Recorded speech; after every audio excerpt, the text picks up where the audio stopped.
Have you ever thought about what happens when we outgrow friendships? How do you know you're outgrowing friendships? How do you know this is something you may need to leave behind? And if so, oh my goodness, how do you do it? You know, for moms, it's a challenge anyway to make friends, keep friends. But then what happens when we outgrow friends? That's what we're going to talk about today, because we are right in the middle of a coaching series called The Making and Keeping of a Friend. For moms, this can be a real challenge. So we're diving into everything. If you missed part one, make sure you go back and watch that. But stay here with me right now, because I have a feeling you were led here for something extraordinary. So hang out with me. We're going to dive into what to do, how to handle those situations when we outgrow friendships. Stay tuned.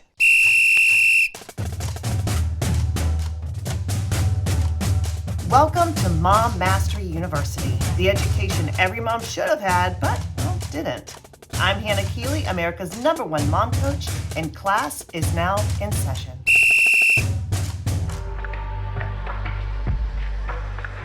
All right, guys, welcome back. I'm your coach, Hannah Keeley, and we're talking about friends, how to make friends, how to keep friends, how to nurture friends.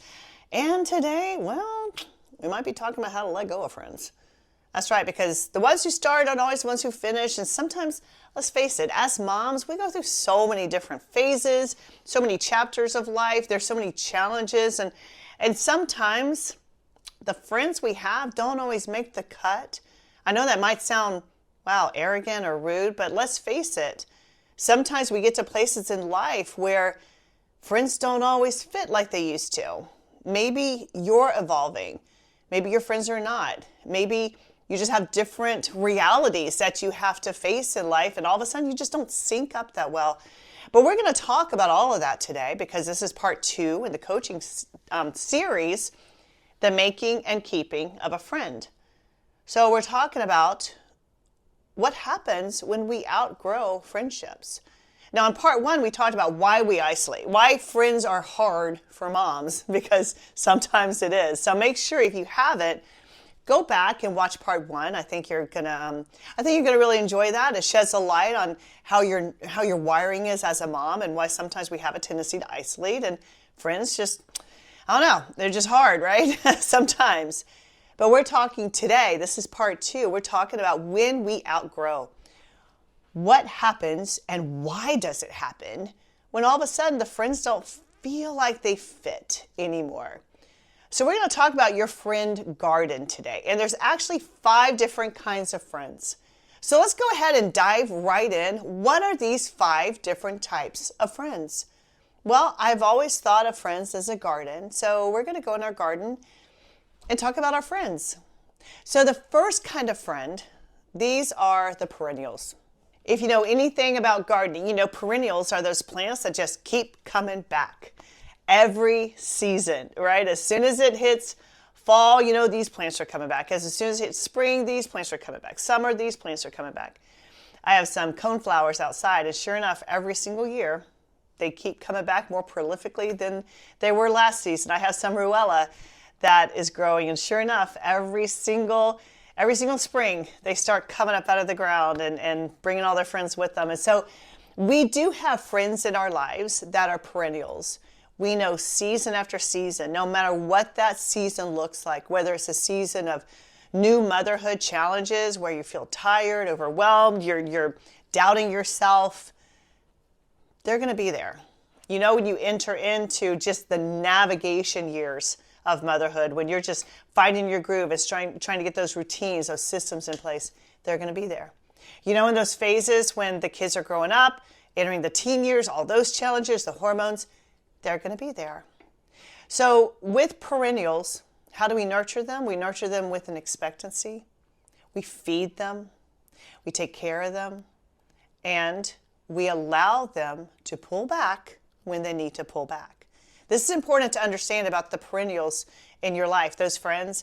Sometimes there are seasonal challenges. Might be a move, might be a chapter they're going through, and we know we allow them to pull back because we'll meet back up. So we don't put a lot of pressure on perennials. Perennials are you know, those ride or dies are always there for you. We don't take advantage of them. We love our perennials, but we just know, you know, when we don't see them there, they're still there. They just might need to recede for a bit, or we might need to recede for a bit, but we're still there. We're still good. We're still with this expectancy that I'm going to see you. It's fine. You're good. If you need to take some time away, if I need to take some time away, if I need to go dark for a little bit, it's all going to be okay. I'm going to check in on you, make sure you're okay, make sure the soil's good, make sure it's well fed, and make sure it's covered in the winter. But you know what? I have a faith and a restful trust that we're good. So those are the perennials. Now we also have our annuals. Now annuals are for a season only. Now this is challenging because not every chapter looks the same in motherhood. Everything feels different. I was not the same mom. When I was a new mom and I had babies, I was far different than how I am now, in midlife, and my kids are, they've flown the nest, right? I'm an empty nester. And so it's quite different. I'm a very radically different person. And so the seasonal friends in that season of my life didn't all make the cut. And that's okay, because you change, your friends change. And if we hold this idea that my friends have to be permanent, then we can't hold them with the loose energy of being able to let them go. With annuals, we know we're going to enjoy them for that season. If they come back, they come back. I have these beautiful hydrangeas, and I have them in these pots outside. And I thought they were just seasonal plants, right? Because they were in a pot, and I let them die away in the fall, dead. The pot is barren. It's just soil. And I was expecting, through winter, of course they wouldn't make it, right? They're in a pot. They're not like plants into the ground. And they were just like small, hydrangeas. And so I was planning on what I was going to plant there in the spring in those pots. And sure enough, in the spring, guess what? They came right back. Beautiful, like twice as big, gorgeous hydrangeas that made it through the season. I didn't think they made it through the winter, but they did, and they came back so beautiful. So we hold this energy around our annual friends, those seasonal friends that, you know what, you're good for the season. I'm not going to put pressure on you to stay with me through the next season, but let's keep in touch. Let's interact and see if we still have that same energy as we move forward. Sometimes the annuals are beautiful for the season, but we have to let them go and know that spot will be filled with something else. But then sometimes our annuals start to turn into perennials, and now we're traveling through chapters together. So beautiful. Now, another thing in our garden, this is number 3, and these are our fruits and our vegetables. Because what's a garden without some strawberries there, or a blackberry vine, right? Or, of course we have to have the zucchini plant that keeps coming back and coming back and coming back. What do you do with all this zucchini in August? But we have to understand, with the fruits and vegetables, they nourish us. Now, these are the plants that we keep in our life, and we replant them, and we feed them, and we care for them, and we make sure all the pests are off of them, and we make sure we're giving them all the nutrients they need, and we're looking at them all the time to pick the fruit. These are the friends in our lives that are there to feed us. And there are times in my life, I can think of a lot of mentors in my life. A lot of them were there for a season. A lot of them turned into perennial friends that continue to feed into me. But these fruits and vegetables, that's the harvest, that's the fuel, it's the food that nourishes you. So there are people in life that come into your life for a season. It might be a prayer partner that comes into your life. It might be a mentor as you build a business or a ministry or just motherhood, right? It could be your coach inside Mom Master University, because I know the relationships I have with my coaches all turn into these beautiful friendships, and we stick together. And we may not have a coaching agreement all the time, but guess what? We just keep coming back to each other, right? Because we nourish each other. Now, it's important for these people that God has placed in your life to nourish you and feed you. The one thing we have to keep in mind, am I feeding them? So if you have any green thumb at all, then you know that fruits and vegetables, you don't just plant them and then walk away and all of a sudden they give you all this fruit, right? You have to watch them. You have to water them. You have to make sure you're feeding the plant. You have to make sure you're, caring for it, removing any pests or weeds. And this is how you feed the plant that feeds you. So these fruits and veggies, these friends in your life that are fueling you, think about, how can I bless them? How can I check in on them? Could it be just like I send them a Starbucks card and I like text them, right? Write a Starbucks card. Like you can do that, like text a gift card. Or can I just send them an encouraging note? Can I write them a letter to tell them what a difference they made? I know whenever I get cards or letters that thank me for how I have poured into other people's lives through my coaching or my mentorship, those are like gold to me. Like I have a drawer in my home with just cards and letters that have thanked me for me pouring into their life. And I will go back and I'll revisit them. Every time I'm in a place of doubt, I'm like, I'm going to go look at my cards to know I'm making a difference in people's lives. So for those fruits and veggies, those beautiful friends that are fueling you, that God has allowed to fuel you, bless them, feed them, fuel them. And that happens through gratitude. Now there's a fourth, and we got to talk about it. No garden is complete without the weeds. Yeah, the weeds. They pop in there, right? You're like, wait, I didn't even plant you. What are you doing there? You're taking over everything else. I didn't even plant you. Now, weeds are work. I want you to think about that. Weeds are work. It's work to pull them, and it's work to keep them out. But no matter how you look at it, the weeds are going to be work. Now, what are weeds? Wow. How do I explain this without looking arrogant? They're the people that come into your life. I'm just going to say it. Can I just say it? They're the energy vampires. They suck you dry. They want more of you. They keep needing you. They're takers, right? Everything seems to be about them, or maybe they just, have this like negative energy. Or here's the crazy thing. You just don't sync up. You just don't like abide well together. Their energy is not your energy. You feel like things are forced. These are weeds, and it's okay to understand that you are not meant to take care of everyone in your life. You have your priorities. You have a family, and the family is first.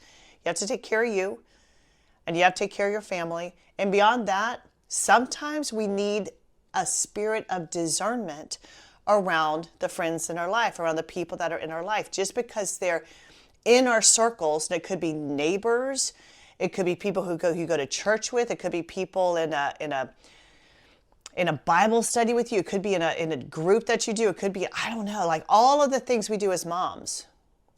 We have a lot of people in our lives, and some of those people do not add to our life. So you got to think about this. If they're not adding to my life, they could be subtracting from my life, because everything that is not a very, very strong yes is oh heck no. That's how it has to be for moms. That is basically discernment in a nutshell. Everything that is not a oh yeah is a heck no.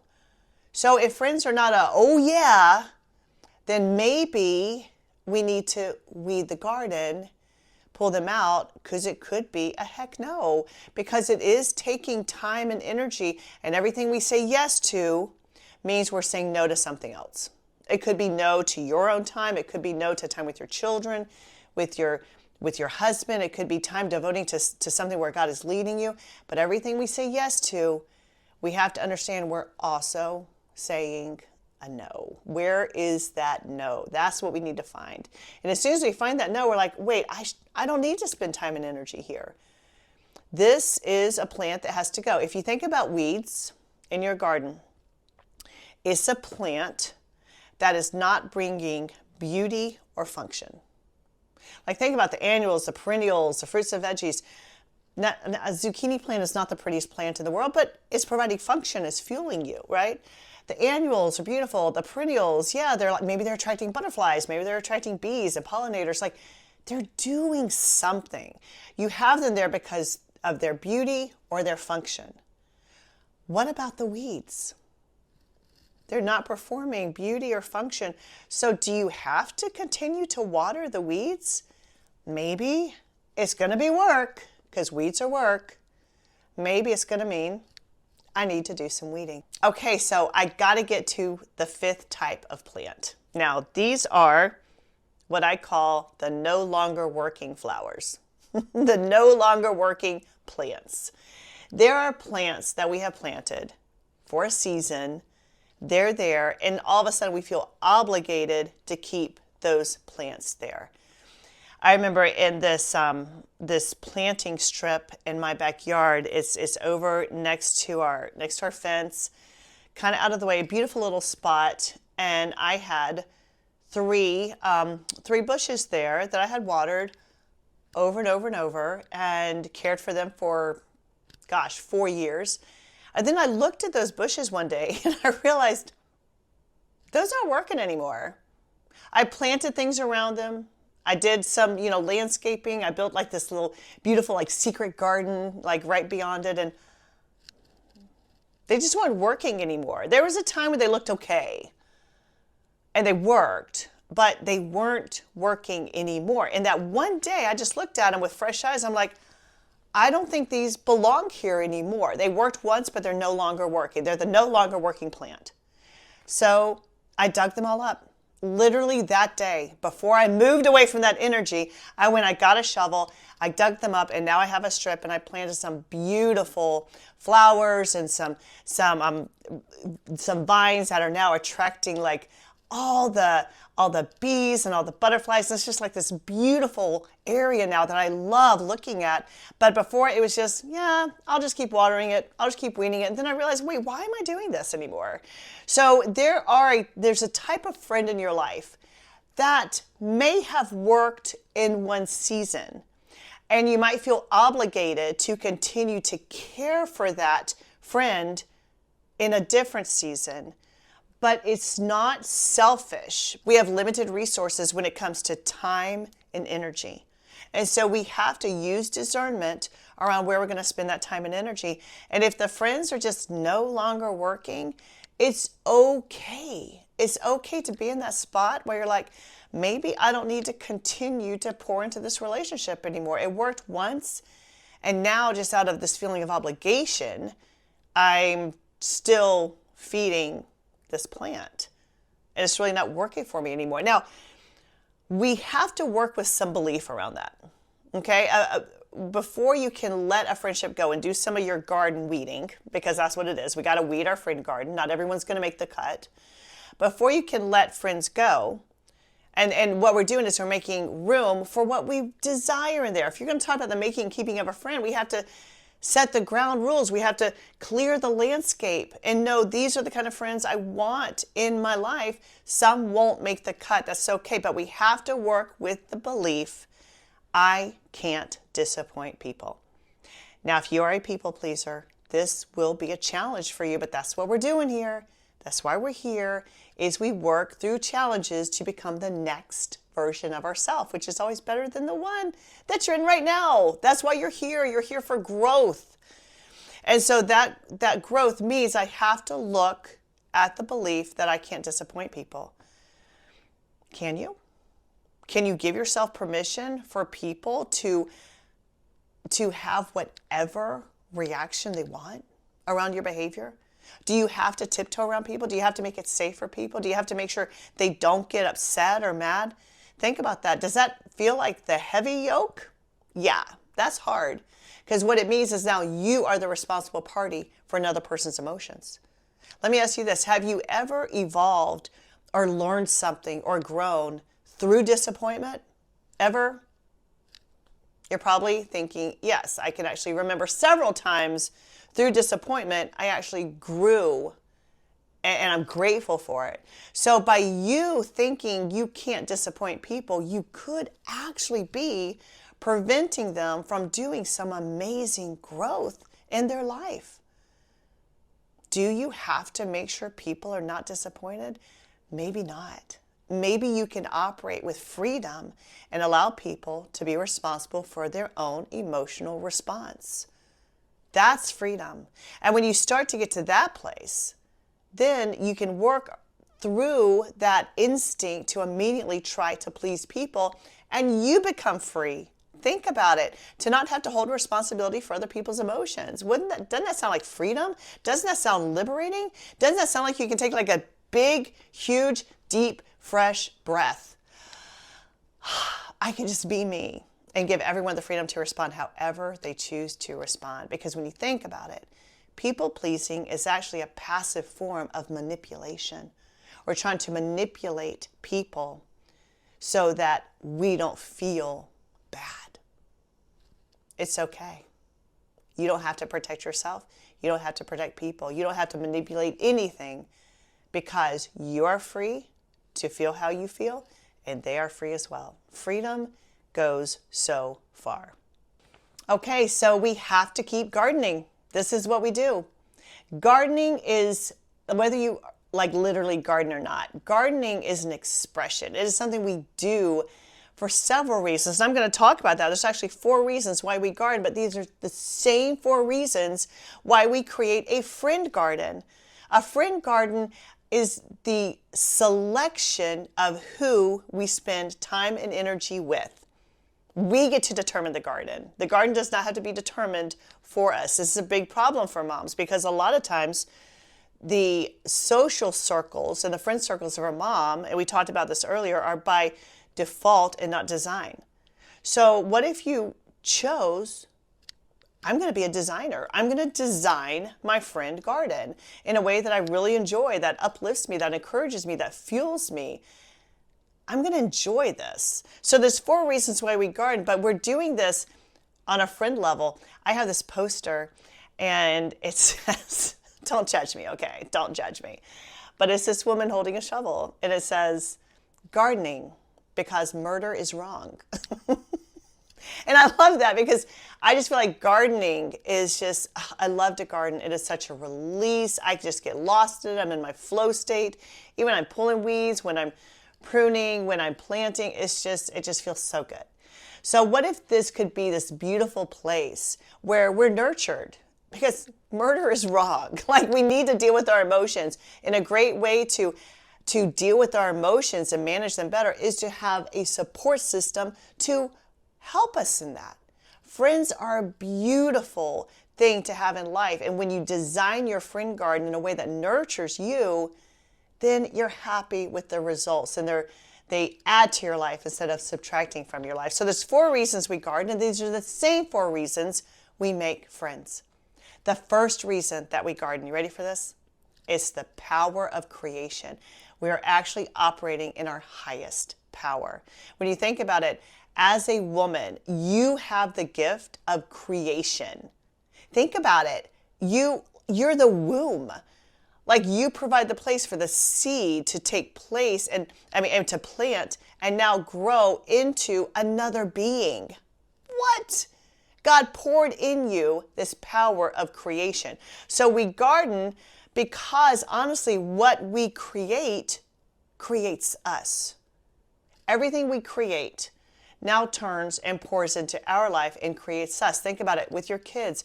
You create your kids, and then your kids create you because of the impact they make on your life. We create a garden, and then the garden creates us because of how it fuels us and how it enriches our life.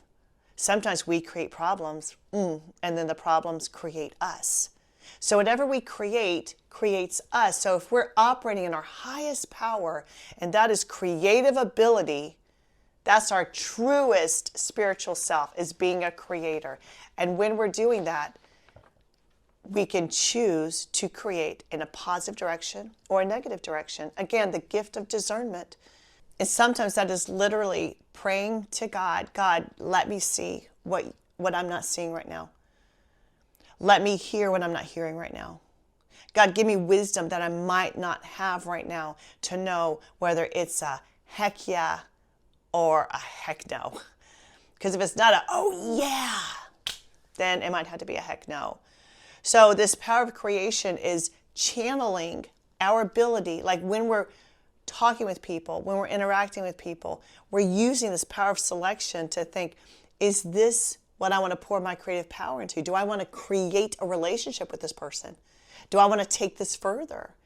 Do I want to touch base with them? Do I want to meet them for coffee? Do I want to invite them over? Do I want to invite them to my MMU campus? Do I want to get this party started? And we get to operate in that power of creation. So that's why we garden, and that's why we garden our friends. That's why we cultivate our friends.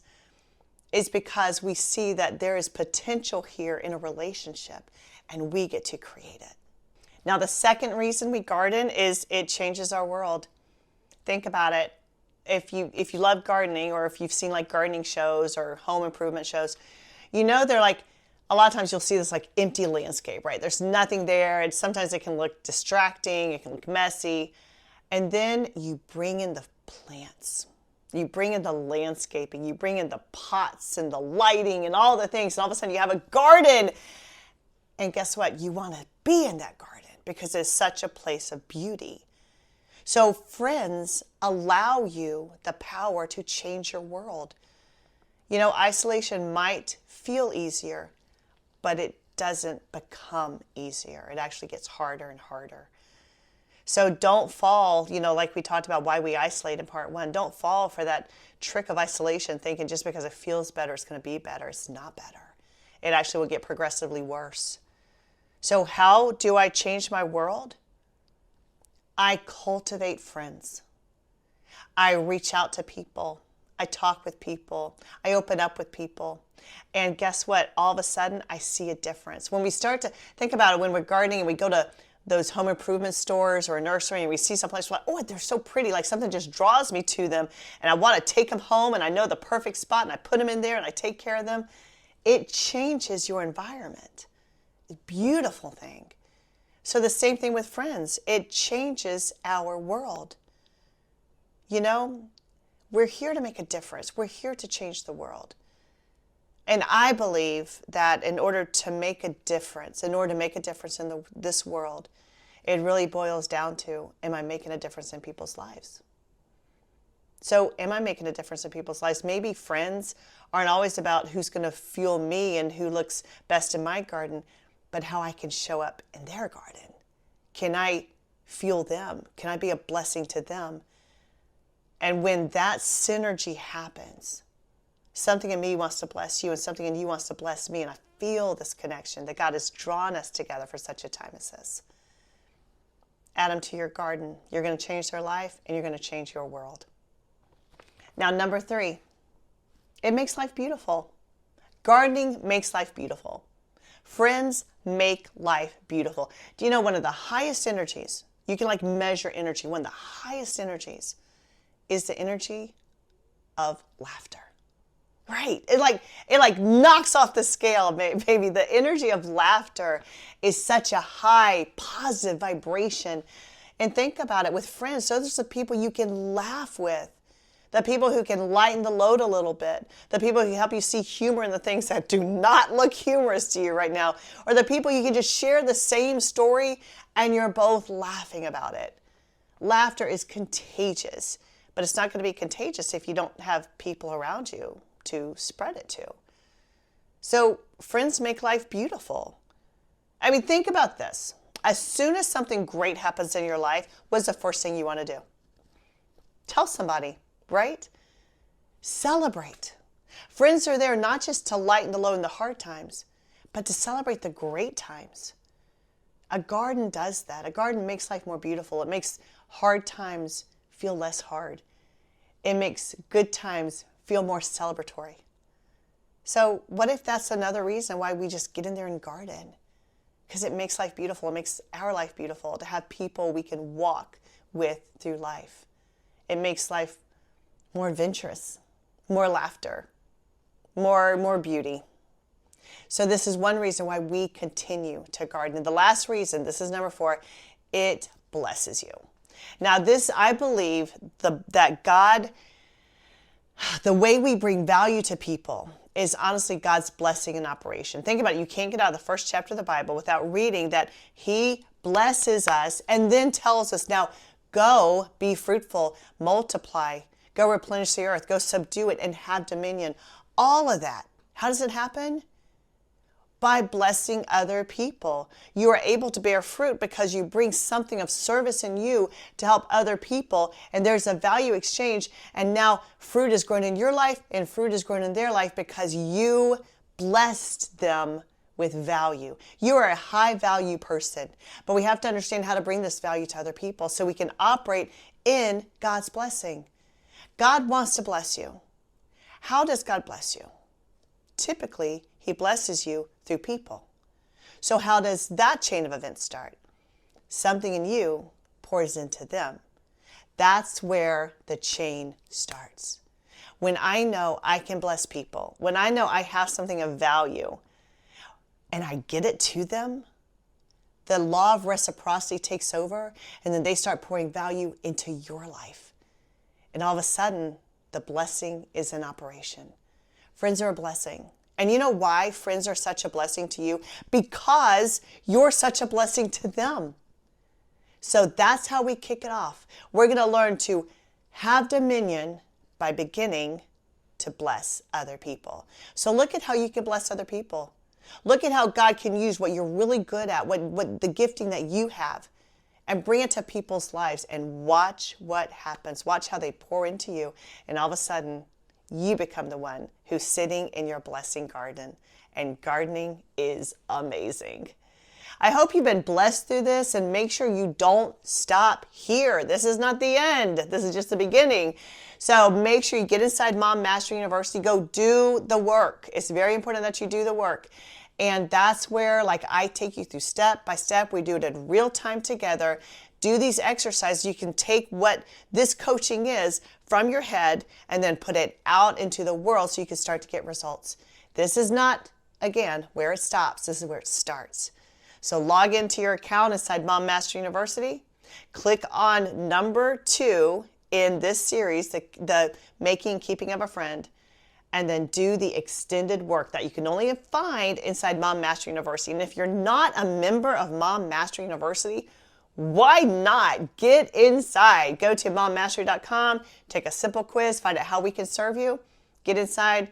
Your garden is going to be so blessed with the best friends ever. I'll see you inside MMU.